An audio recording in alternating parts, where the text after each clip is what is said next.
Hello viewers, welcome to my channel. I am Hashim Ali Khan.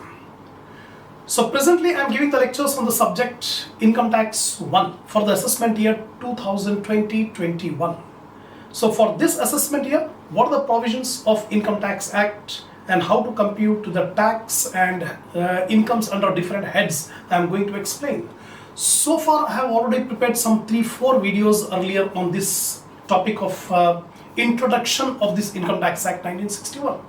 So if you have not watched the previous videos, I suggest you to visit the playlist of my channel, select the subject Income Tax 1 for assessment year 2021 and watch the starting videos of introduction. I have explained you in detail regarding the objectives of income tax, what are the different rates of tax, what are the different SSCs, what are the concepts which are used in Income Tax Act.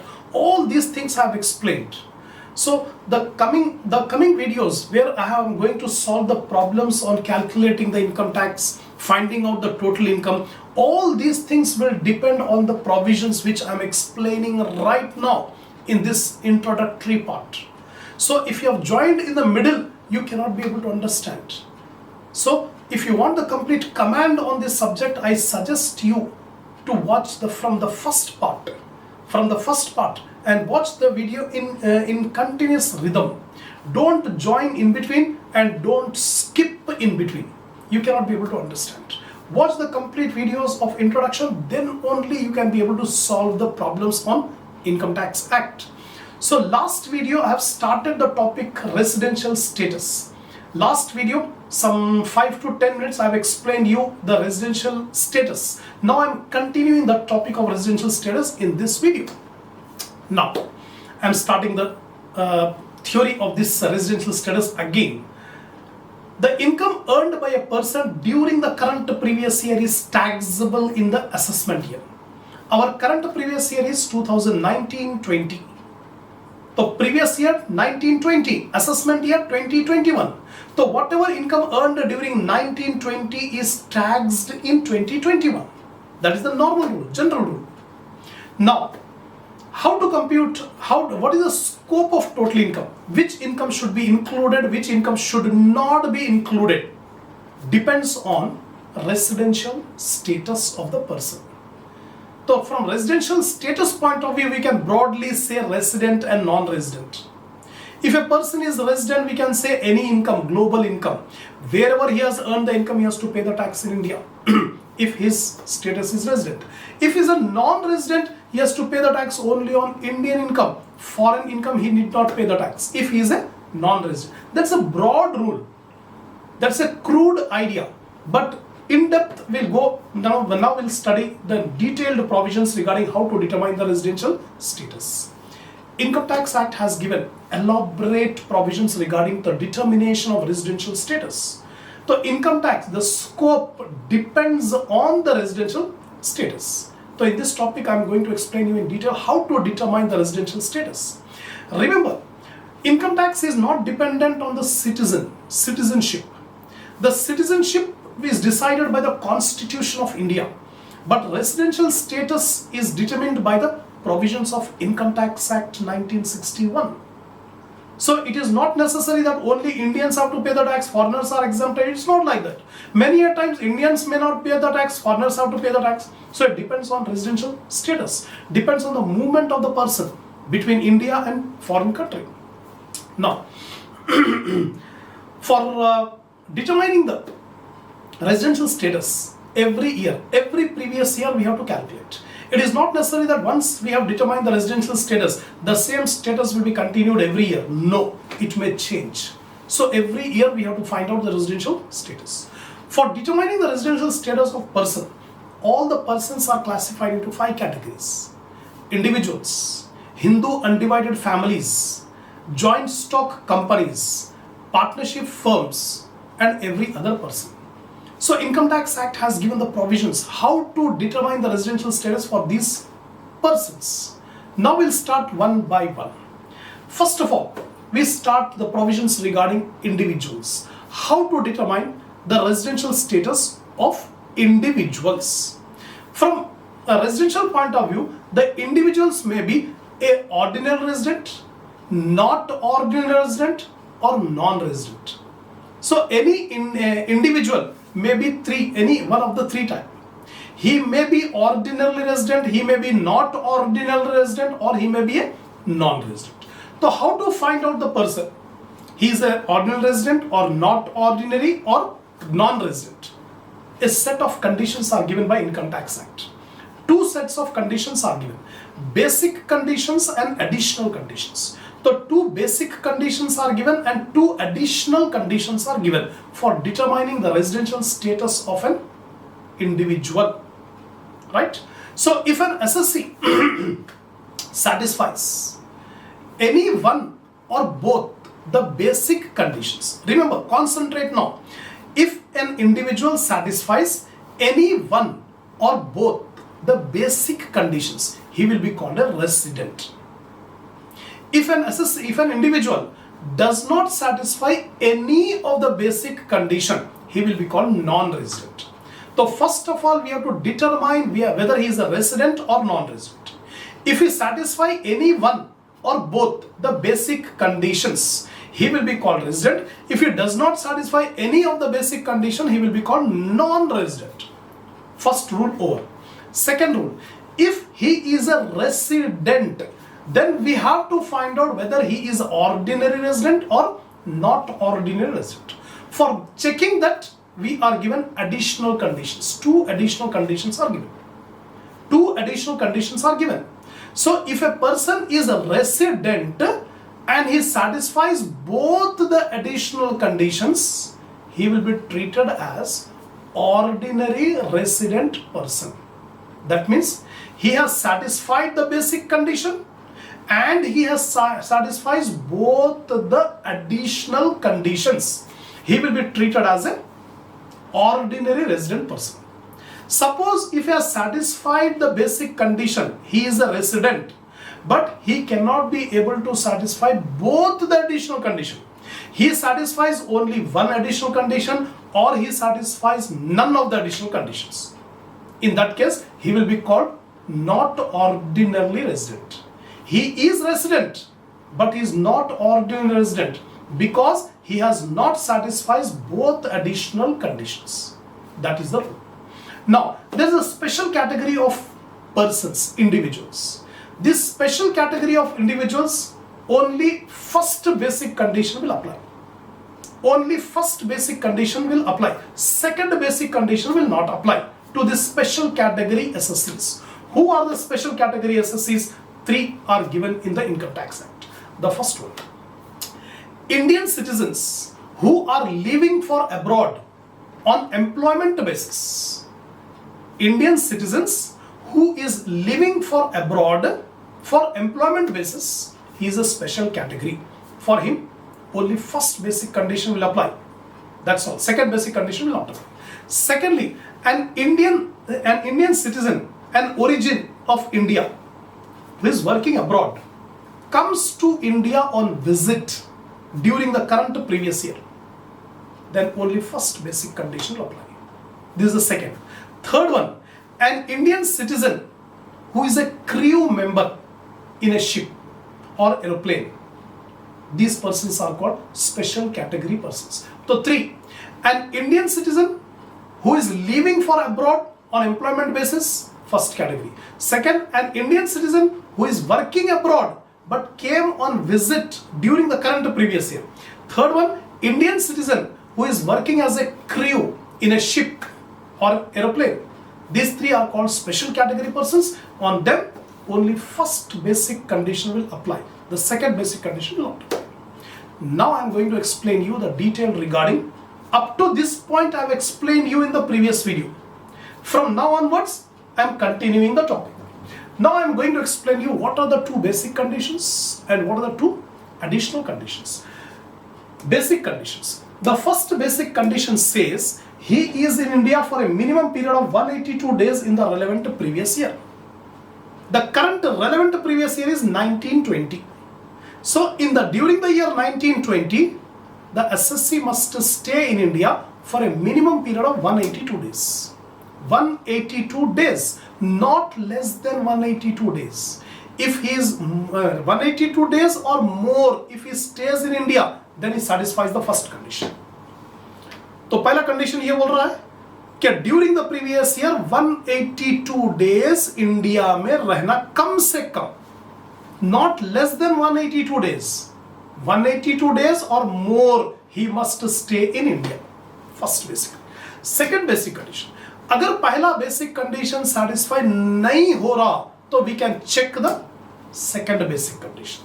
If the first basic condition is not satisfied, we can check the second basic. The second basic condition says he is in India for a period of 60 days or more during the relevant previous year.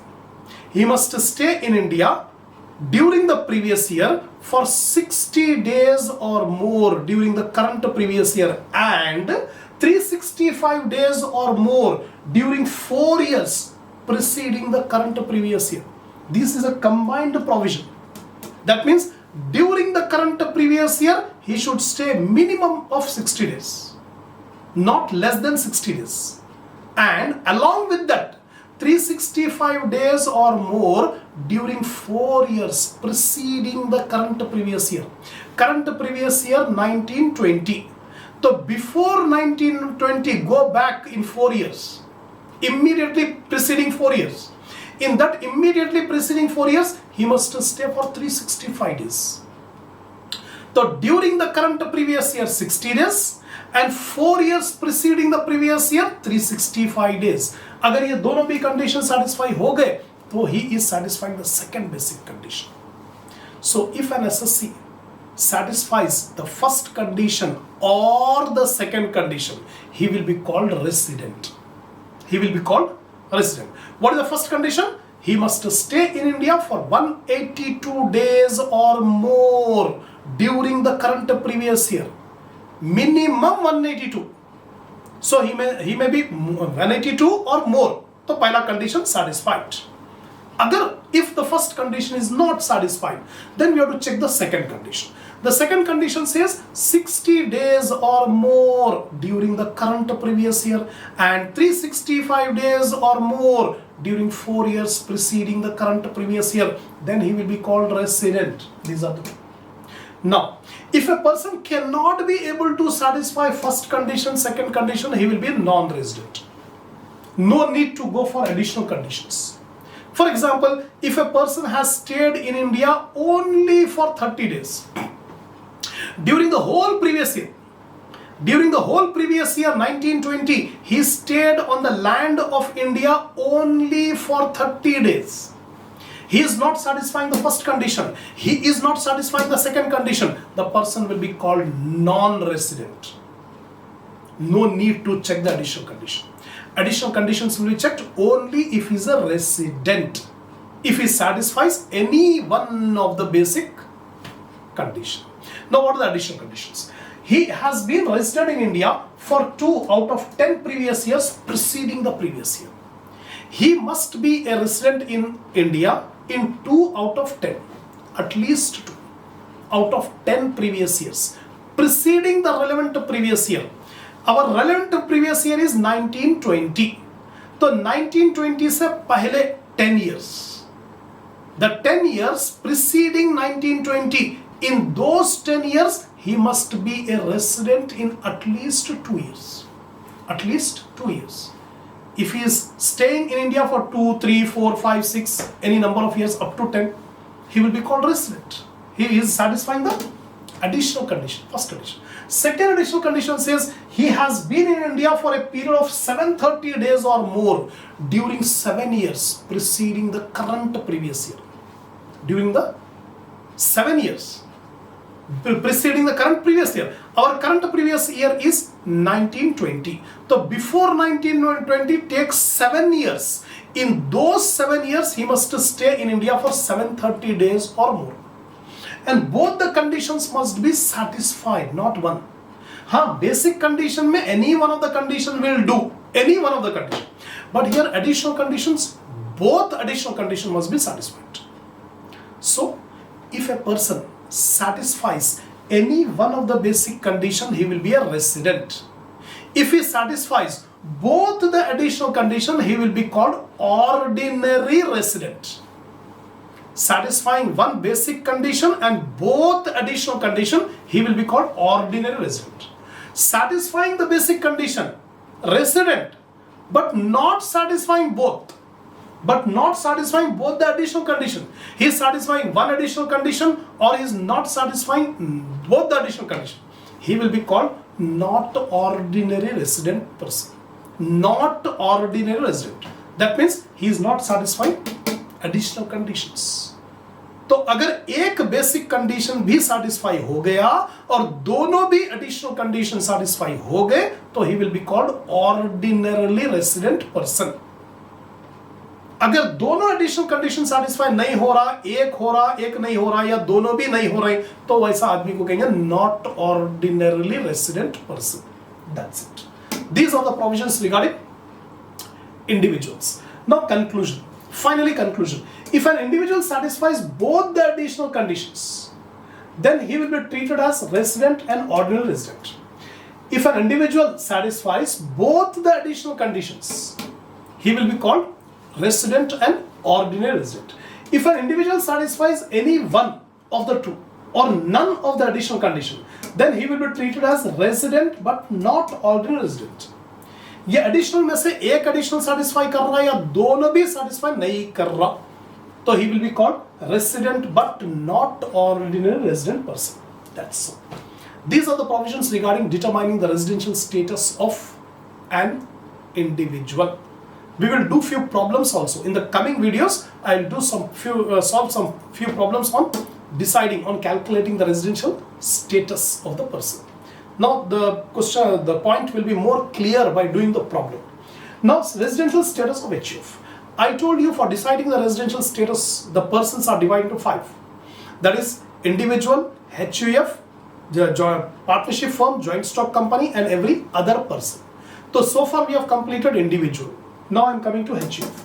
Hindu undivided family. This is also a peculiar business prevailing in India. So HUF is also one of the person. A HUF undivided family is a business, ancestral business descending from the ancestors of Hindu community. So it is descending from ancestors. The head of the Hindu undivided family is called Karta. He will manage the business. He will manage the HUF business, he has to pay the tax and he will distribute the income of HUF to the other members of HUF. The other members of the HUF are called co-partners.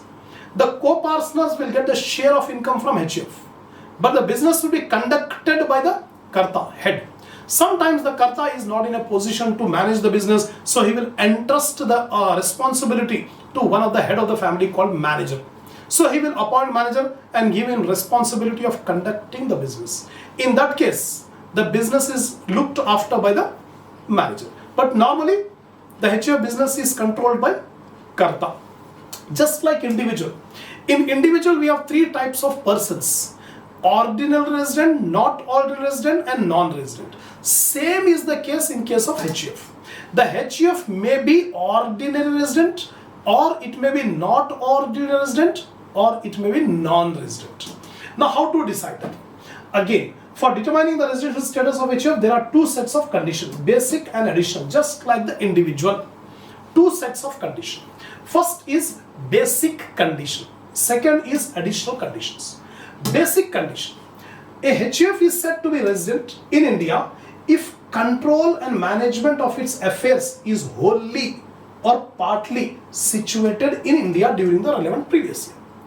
If control and management of its affairs are wholly situated outside India, then HUF will be treated as non-resident HUF. The basic condition for HUF says, if the control and management, actually who will control and manage? The Karta or sometimes manager. So control and management, if it is partly in India or partly outside India or wholly in India, it will be resident. Example, HUF is running in India. The Karta is also controlling and managing from India only. The Karta has not went outside India. The Karta is working in India. He is controlling and managing the HUF in India. So it is a resident HUF. Sometimes the Karta is visiting foreign country also, America suppose. Every now and then he is going to America and coming back to India, then again going to America, coming back to India. Now Income Tax Act says the HUF is controlled and management partly from India and partly outside India. Then also it will be called resident. Then also it will be called resident. So if it is wholly controlled and managed from India, or if it is partly controlled and partly managed from India and abroad, it will be a resident. When it will be non-resident, if the control and management is completely outside India. Example, the HUF is running the business in India, but throughout the year, the Karta was staying in America. From America, he is giving instructions. He is controlling the business in India. In that case, we can say this HUF is non-resident HUF. Non-resident HUF. Because the control and management is completely out of India. Completely out of India. So simple rule, the basic condition says if the control and management is completely outside India, it's a non-resident HUF. If the control and management is completely in India, it is resident. If the control and management is partly in India and partly outside India, again resident. The basic condition satisfied. We have decided resident. Now, is it ordinary resident or not ordinary resident? For that purpose, we have to apply additional conditions. And additional conditions are same what we have discussed in individuals. That means that he has been resident in 2 out of 10 previous years. Here additional conditions must be satisfied by the Karta or the manager. If Karta is not there, then manager. But normally Karta must satisfy the additional conditions. The Karta must be a resident in 2 out of 10 previous years preceding the relevant previous year. The Karta should stay in India for 730 days or more during 7 years preceding the relevant previous year. If the Karta satisfies both the additional conditions, then we can say HUF is resident and ordinary resident. Resident and ordinary resident. If the Karta does not satisfy both the additional conditions, then the HUF will be called not ordinarily resident person. Not ordinary resident. So these are the basic and additional condition. Basic condition, control and management. Control and management fully in India or partly in India, resident HUF. If the control and management completely outside India, non-resident. एक बार non-resident हो गया तो no need to go for additional. Additional conditions we have to go only if it is a resident HUF. Right? So if the Karta satisfies both additional conditions, ordinary resident HUF. If the Karta does not satisfy additional conditions, not ordinary resident. That's it. These are the provisions for HUF. Next one is residential status of firms. Firms means partnership firm. A partnership firm, from residential status point of view, a partnership firm may be resident or non-resident. There won't be ordinary or not ordinary resident. Yeah, ordinary, not ordinary residents will be there only in individual and HUF. So individual and HUF we have 3 status: ordinary resident, not ordinary resident and non-resident. But for firms, only 2 types: resident and non-resident. That's all. So resident, non-resident. A partnership firm is said to be resident in India if control and management are partly or wholly situated in India during the previous year. If the control and management are outside, completely outside India, then the firm will be treated as non-resident. Only simple rule. Control and management. Where the meetings of partners are conducted. Suppose there are 5 partners, A, B, C, D, E. All the 5 partners are running the business in India. All the 5 partners are conducting the business in India. They are taking all decisions in India. All meetings of the partners are conducted in India. It is called resident partnership firm. Sometimes some partners are outside India. Out of 5 partners, 3 partners are staying in India, 2 partners are staying abroad. And according to the agreement, during the whole year, 5 meetings are to be conducted. 2 meetings are conducted in India and 3 meetings are conducted outside India. Then we can say resident partnership. It says control and management, whether it should be wholly in India or partly in India and partly outside India, both cases resident partnership. If the meetings are there only outside India, example, partnership business is running in India, but according to the agreement, the meetings are conducted only outside India. The partners have decided that we will conduct a meeting only in Singapore. No meeting will be held in India. All the meetings, all the decisions will be taken in Singapore. Then we can say this partnership is a non-resident partnership. That's all. So this is all about firms. Residential status of a company. From company point of view, two types of companies are there. Indian companies and non-Indian companies. All the companies which are incorporated under the Companies Act 2013. The companies which are incorporated under the Act 2013, Companies Act 2013 are Indian companies. And a company which is not incorporated in India, it is called foreign company. So what is the rule here? All companies, Indian companies incorporated in India are resident companies. So if a company which is not incorporated in India is a foreign company. Now this foreign company may be resident or may be non-resident. So how to decide a foreign company is resident or non-resident? If the control and management is completely in India, then it is a resident company. If the control and management of a foreign company is completely in India, it's a resident company. If the control and management is completely outside India or partly outside India, partly in India, it is a non-resident company. It is opposite to partnership. Company में ये है पूरा control and management, the complete control and management should be in India. If the control and management is partly in India and partly outside India, it is non-resident company. These are the rules. Now, a company which is not an Indian company and those control and management is situated wholly or partly outside India, then it will be considered as non-resident company.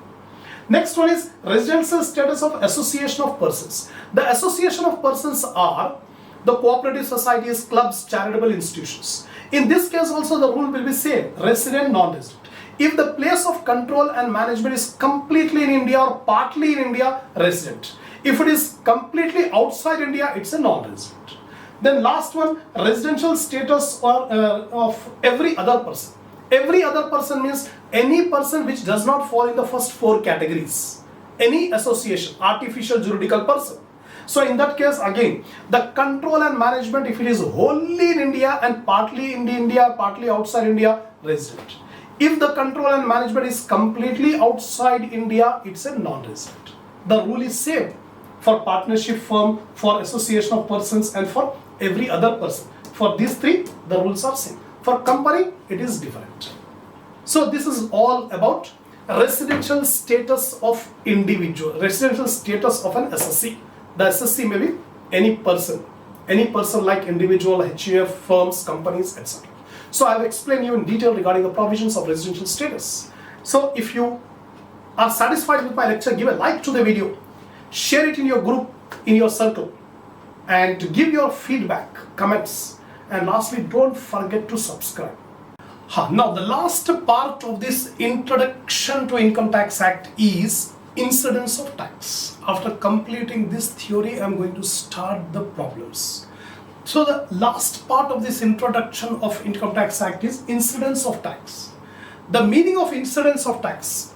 The meaning of the term incidence of tax is the burden of tax or tax liability. So section 5 of the Income Tax Act 1961, the concept of income and place of earning the income are the deciding factor for determining the tax liability. So how to calculate the tax liability depends on two things. The first thing, income.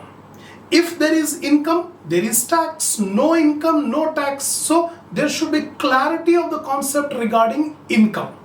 After getting the clarity of income, we have to decide whether it is an income from salary or house property or profession or business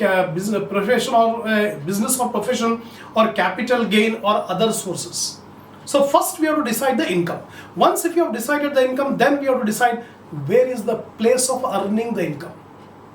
From where the income has earned. That is a deciding factor for calculating the tax liability. Now section deals with the scope of income. This section 5 deals with the scope of income. Scope of income means which income to be included and which income to be not to be included, excluded from the total income. This section will decide. Now, from income point of view, we can divide the income into two categories: Indian income and foreign income. For convenience purpose, we divide the incomes into Indian income and foreign income. So what is Indian income? Income earned, received. Income earned or received or deemed to be received in India are termed as Indian income. For example, a person doing the employment, he is an employee, he is getting the salary. So he is working, he is giving the services in India. When he is giving the services in India, he is earning the income in India. He is receiving the income in India. It's an Indian income. Similarly, a person is having house property, and this house property he has let out. So the property is situated in India and he has let out the property in India. So income is earned in India. He has received the rent in India. It's an Indian income. Similarly, a person is running a business or profession and carrying on the business activity in India. So income is generated in India. Income is received in India. Indian income. If a person has transferred a capital asset during the year and earned some income, capital gain arised, so it is Indian income. So all these are the examples of Indian income. Income which is earned, accrued, arised and received in India is an Indian income. Then what is foreign income? If the source of income and the receipt of income are in foreign country. Source of income means where the income is generated and where the income is received. If the income is earned, accrued, received outside India, it is called a foreign income. Then tax liability of SSC based upon residential status. Actually, the tax liability depends upon the residential status. So for an individual, the residential status may be ordinary resident, not ordinary resident or non-resident. So from a residential point of view, three types of persons are there: ordinary, not ordinary, non-resident. For each one we'll decide. For ordinary resident person, if an individual is an ordinary resident person, then both incomes are taxable, that is Indian income as well as foreign income. So first of all, if you have decided that this Mr. X is an ordinary resident person, then all the incomes are taxable, whether it is Indian income or foreign income. For example, Mr. X, he is ordinary resident person. He is having some property in America, some property in India. So he is earning the rent, he is having an income in India and also he is having the income in America. So he has to pay the tax on both the incomes, Indian income as well as foreign income, because his residential status is ordinary resident. The simple words, if a person is ordinary resident, he has to pay the tax on the global income. On any income arised throughout the world, he has to pay the tax because he is ordinary resident. Not ordinary resident. If a person is not ordinarily resident, he has to pay the tax only on Indian income. So generally on only Indian income he has to pay the tax. Foreign income he need not pay the tax if he is not ordinary resident person. But there is one exception. The exception is if this not ordinary resident person is having a business outside India which is controlled from India. If this person is having a business outside India and that business is controlled from India, then the income generated from that business, it appears to be a foreign income because the business is running in a foreign country, but he has to pay the tax in India. That income will be included in his total income because he is not ordinary resident. So again I repeat, if a status of a person is not ordinary resident person, generally he has to pay the tax only on Indian income. Foreign income he need not pay the tax, except one situation. If he is a business having outside India which is controlled from India, then the income of that business will be included in his total income. In spite that it is a foreign income, but it is included, is taxable here. This. Now last one, non-resident person. Non-resident person. If a person's status is residential status is non-resident, he has to pay the tax only on Indian income. Foreign income, he need not pay tax at all. Even if he is having a business outside India which is controlled from India, then also that income is a foreign income, he need not pay the tax. Only Indian income is taxable in case of non-resident assets. That's all. This is the end of incidence of tax. So I have completed in so many videos the introduction to Income Tax Act 1961. These are the minimum basic provisions I have explained. Still many more provisions will come while doing the problems under specific heads. Computing income from salary, computing income from house property, then business and profession, capital gain, other sources. Individually when we calculate, I'll explain you more and more provisions. But these are the minimum possible provisions I've explained in these introduction videos. So hope if you have watched all the videos, you got some confidence on this subject income tax. So I'll continue the problems in the next video. If you are satisfied with my lecture, give a like to the video, share it in your groups, in your friend circle, so that more students can watch these videos, and give your comments, feedback about these videos. And lastly, don't forget to subscribe my channel. So again and again I'm telling, so don't forget to subscribe my channel. I'll continue the problems in the next video. Till then, take care, all the best for your preparations.